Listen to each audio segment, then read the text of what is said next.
मधुकर आणि ज्योतीमध्ये आणखी एक प्रेमसंबंध पाहायला भेटणार आहे. तर टाईम न घेता व्हिडिओला चालू करूया.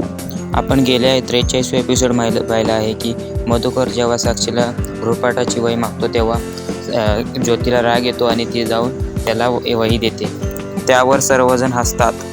त्याआधी एपिसोड 43मध्ये आपण पाहिलं होतं की मधुकर काजलला पटवण्याचा प्रयत्न करत होता आणि जेव्हा काजलला मधुकर चांगले बोलून पटवण्याचा प्रयत्न करत असतो तेव्हा काजलला खूप राग येत असतो, हे आपण पाहिलं होतं. आता आपल्याला येणाऱ्या 45 व 46व्या एपिसोडमध्ये आपल्याला कदाचित मधुकर आणि ज्योतीमधील प्रेमसंबंध पाहायला भेटणार आहेत, लव्ह स्टोरी पाहायला भेटणार आहे, आणखी काही सीन पाहायला भेटणार आहे. आणि त्याचबरोबर हे पाहणं महत्त्वाचं राहील की मधुकर आणि ज्योती जर पुन्हा एकत्र आले तर आणि जुन्या आठवणी जर आठवण्यात आल्या तर पुन्हा त्यांना रडू येईल. कारण आधी मधुकरने काय कारनामे केले तर ते तर तुम्हाला सर्वांना माहीतच असतील, त्यावरून तुम्ही समजून घेऊ शकता.